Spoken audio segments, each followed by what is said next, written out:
Natural Resources University is pleased to introduce one of our newest series, Working Wild U, hosted by Alex Few and Jared Beaver.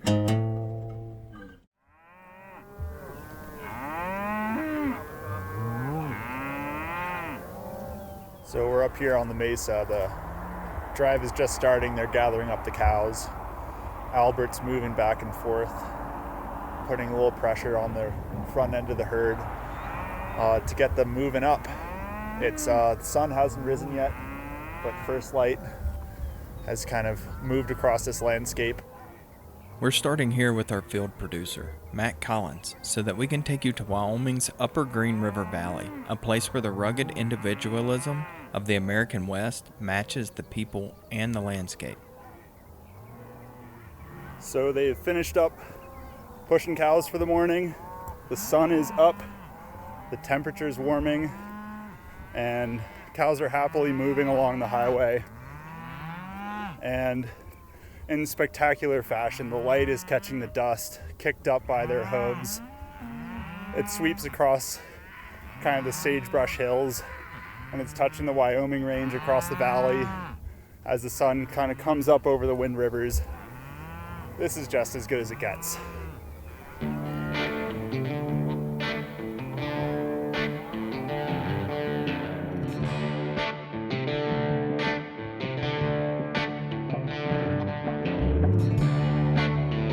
Welcome back to Working Wild U, a show where we explore what it means to share the working landscape with wildlife from the crossroads of culture and science.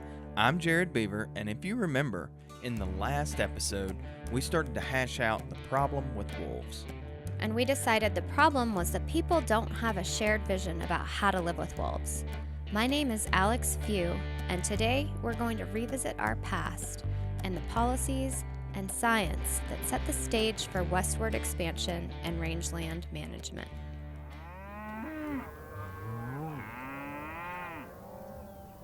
Here, we met with Albert Sommers, whose relationship with the land, livestock, and wildlife goes back quite a while. My name's Albert Sommers. I'm a fourth-generation rancher in the Green River Valley of Sublette County. I'm the son of an old man that was the son of an old man. Albert lives in a working wild landscape, where the wide-open patchwork of private and public lands support an abundance of wildlife, including endangered species, large predators, and one of the longest migratory paths for wildlife in the lower 48. We still see elk, we still see deer, we still got moose, antelope, everything's still here, and I think people enjoy that. I think ranchers enjoy that. The high desert of the Upper Green sits between three prominent mountain ranges where wildlife migrate to and from the high meadows, passing right along Albert's property and through the pastures where his livestock graze. Ranchers have always liked wildlife. At times they're a challenge and a problem, and you have to manage it. It's no surprise, when livestock and wolves share space, conflicts happen. Wolves eat meat. But what it looks like to prevent or react to these conflicts has significantly changed in the Upper Green from the time wolves were eradicated to their recovery and today. We visited with Albert because his ranch and family's history speak to a century of land settlement acts, range, and wildlife policies that settled this region and much of the West to boot. So just as a heads up, we're going to move away from wolves briefly to better understand the history of wild places and open spaces of the Upper Green. But pay attention, because it all circles back.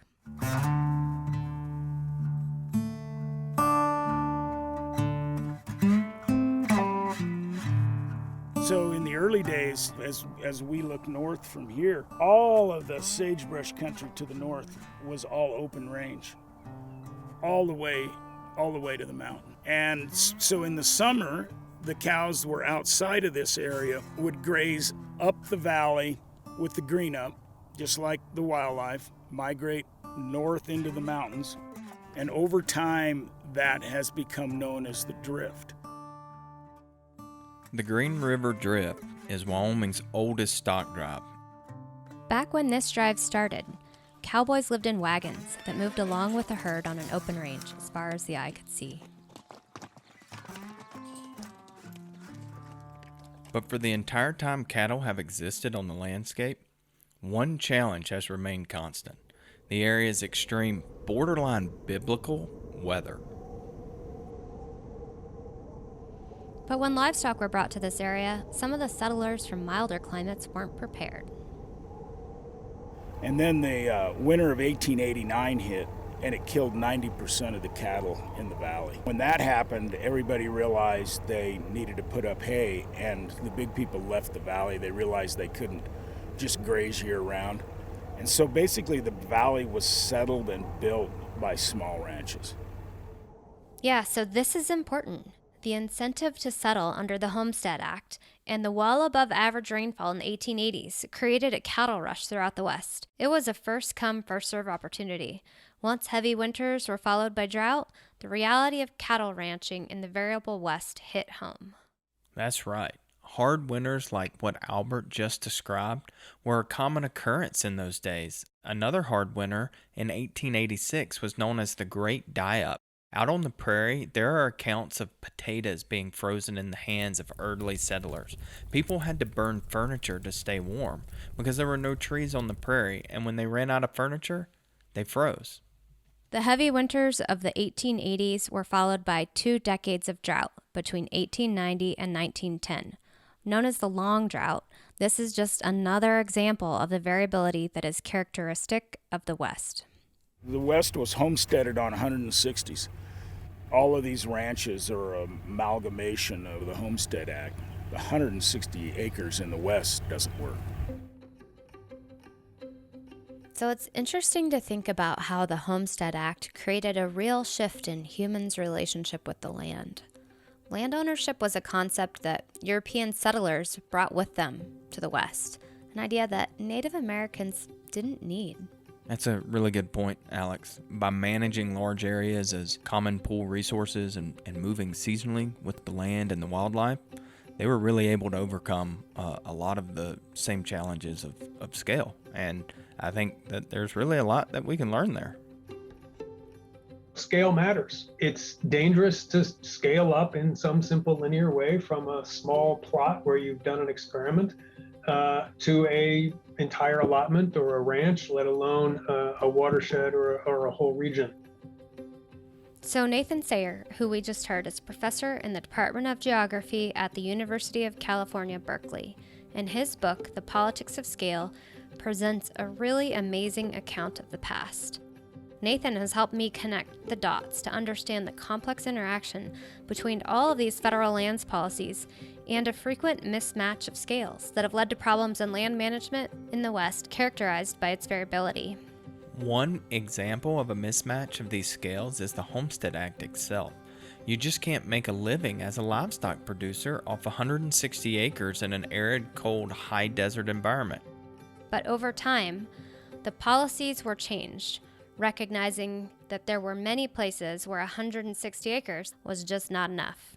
This is the beginning of public lands in the West. But the focus remained on trying to settle as many people as possible, and it was still basically an agrarian vision. The Homestead Act remained in effect until 1976, when it was repealed by the Federal Land Policy and Management Act. By that time, about 10% of the United States had been privatized, some 270 million acres.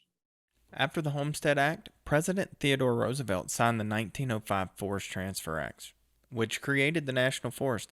Unlike the Homestead Act, the goal of the Forest Transfer Act was still to maximize the number of settler households in the West by making federal grazing and forest lands open to managed use. Really, to understand the importance of public land grazing goes back to the homestead days. So they actually created desert land entries and grazing homesteads and put all that together. But even that, for the most part, in these types of valleys is not enough land to make a living on. We have a 2,000 acre ranch and graze on 180,000 acres of public land. Without that 180,000 acres, opposed to 2,000, there's no way we could survive. Albert is putting this all together and illustrating that public lands are closely connected with the economic viability of ranches in the West. And the Forest Transfer Act moved to match the scales to support a livelihood. Then came the Taylor Grazing Act of 1934. This act ended open grazing on public rangelands and solidified a movement that had been gaining momentum to establish well-managed grazing on public lands. So in the Taylor Grazing Act, they created a system of managing rangelands that was really a reaction to the overgrazing that came with the first-come, first-serve approach that created the tragedy of the commons during the homesteading days. If you didn't graze it, somebody else would. And when this Taylor Grazing Act set these public lands aside for multiple uses, there was a rapid uptick in one specific tool to help with this management: fencing. Yeah, well, fence building was huge. You had to fence meadows to keep cattle off that so you could grow the hay. So yeah, it did vastly change the way ranches ran their business, from the days of the wagon and the cowboys and the cook that just wandered around the open land. What does fencing and homesteading have to do with wolves? Sit tight and you'll find out.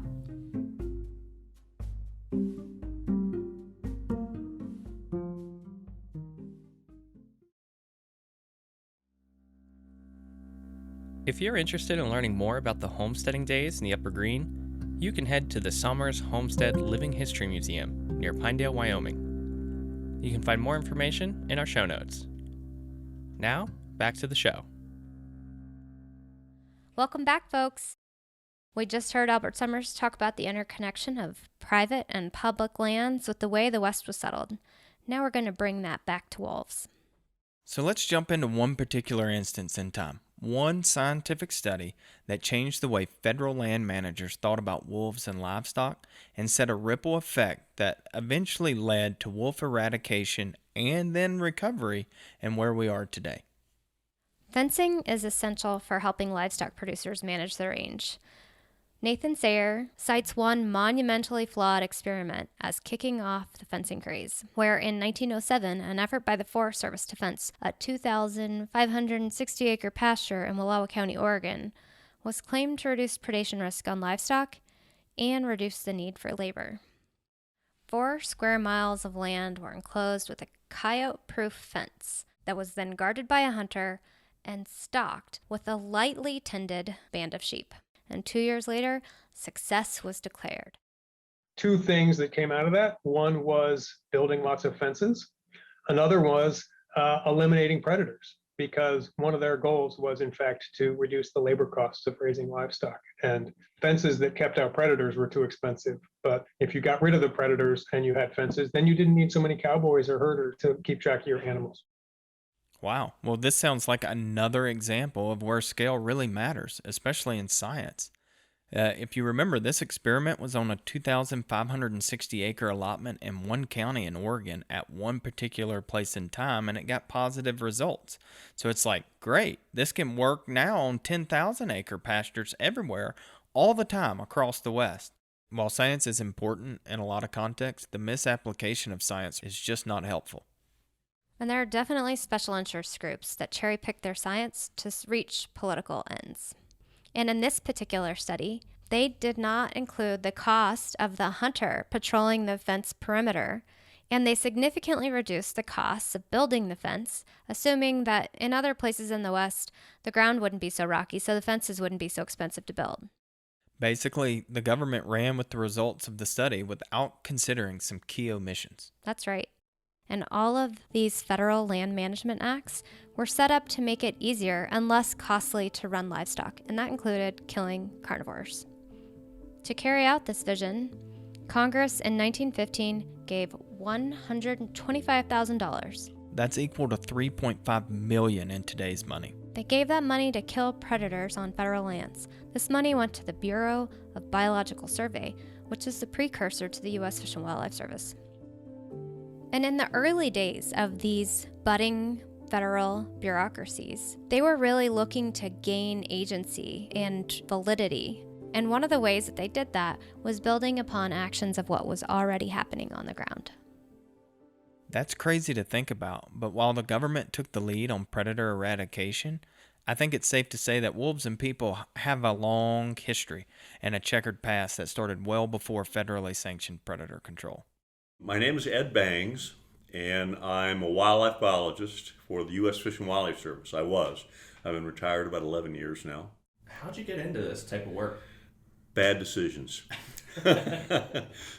You probably know that the Bible is filled with references about wolves.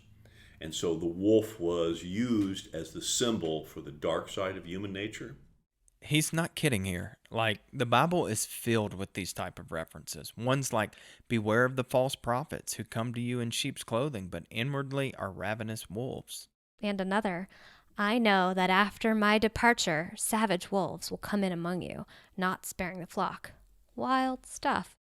When the colonists, the Europeans came to America, the first thing they did was start to kill all the Indians and kill all the wolves to get rid of wildness. They wanted it safe for white Anglo-Saxon Christians.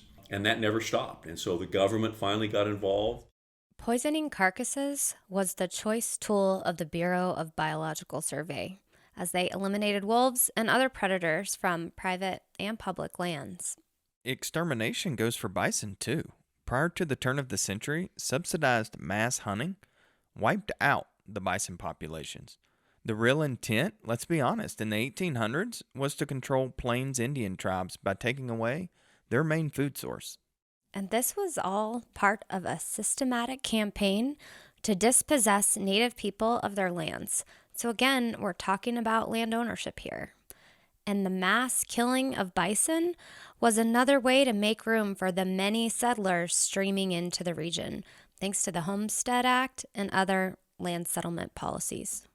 This is an incredibly important part of the story, and for more on this issue, the folks at Threshold Podcast covered this topic really well in the second episode of their season on all things bison in the West. Check it out in the show notes.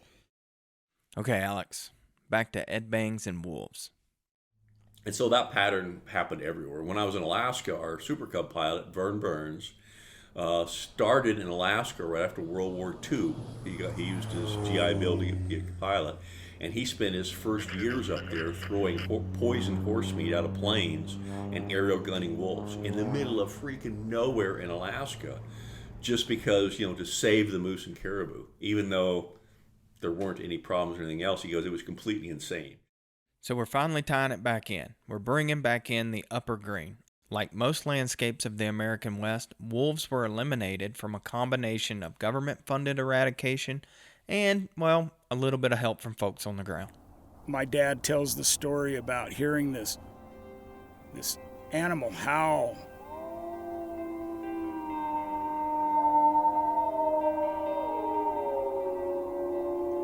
My grandfather turned to my grandmother and say, Matey, did you hear that? That's a wolf.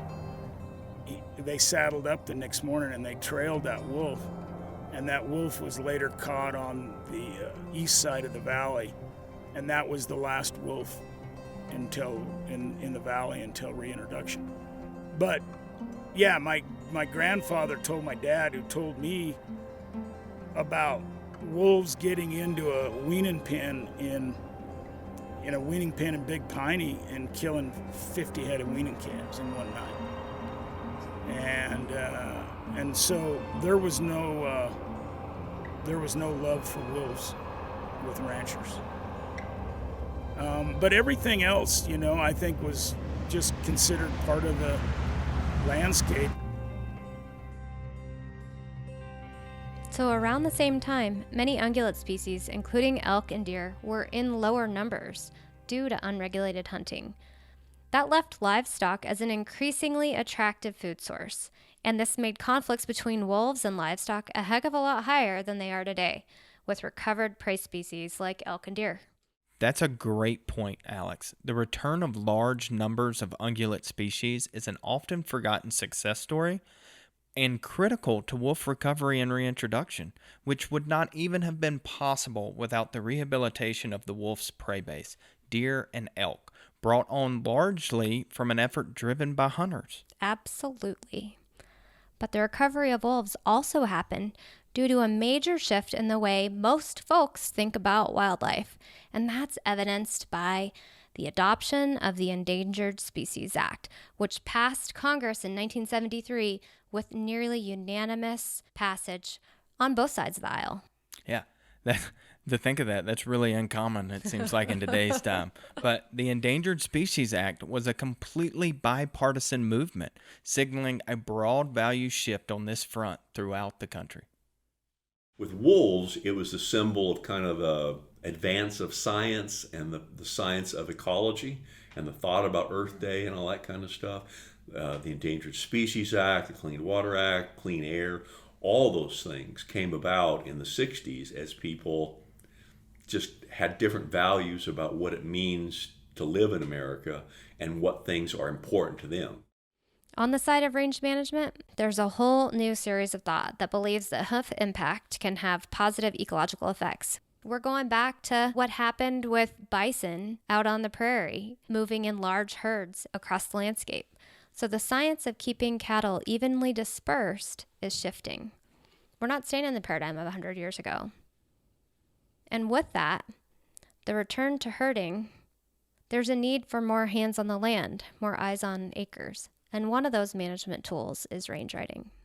The opportunity for range riders is being able to manage your herd, try to understand the presence of large carnivores. There's other allotments, other ranches that don't put people out, and I think that's a mistake.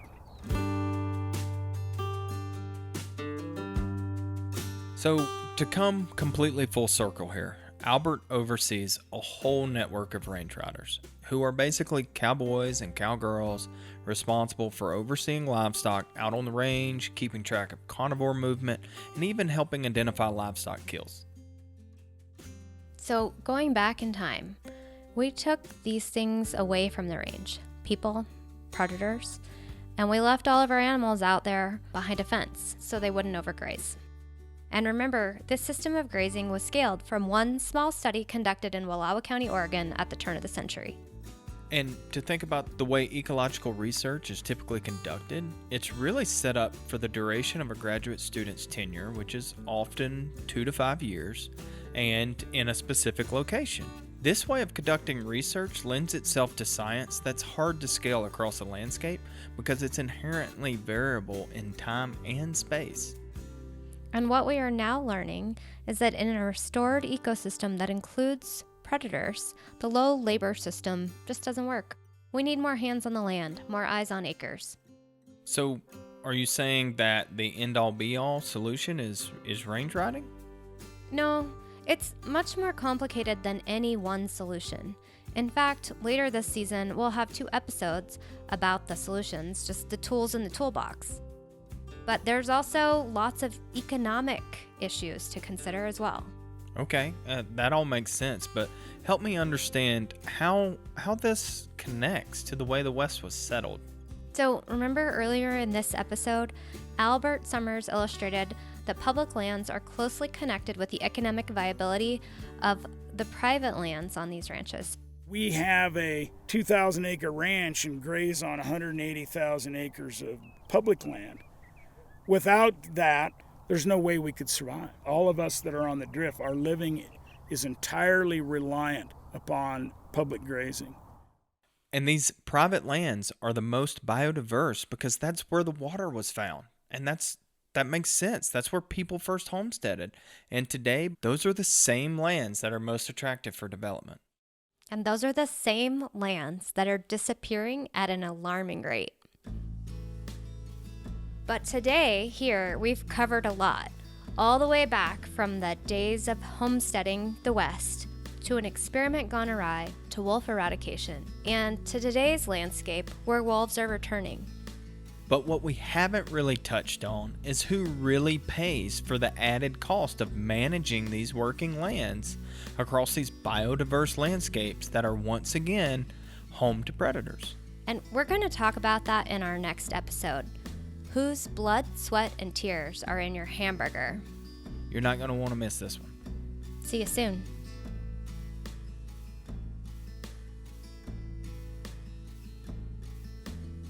Working Wild U is a production of Montana State University Extension and Western Landowners Alliance, with support from the Arthur M. Blank Family Foundation, Western SARE, and listeners like you. Today's episode was directed and edited by Zach Altman and produced by Matthew Collins, Zach Altman, Alex Few, Jared Beaver, and Abby Nelson. Our hosts are Jared Beaver and Alex Few. Lewis Wirtz is our executive producer. Music is from Artlist and Blue Dot Sessions. Special thanks to Nick Mott, Albert Sommers, Ed Bangs, and Nathan Sayre. Be sure to follow Working Wild U on social media and explore our show notes and bonus content on our website at workingwild.us. Please consider rating and reviewing the show on Apple Podcasts and share this episode with a friend or neighbor. Thank you, and we'll see you next time.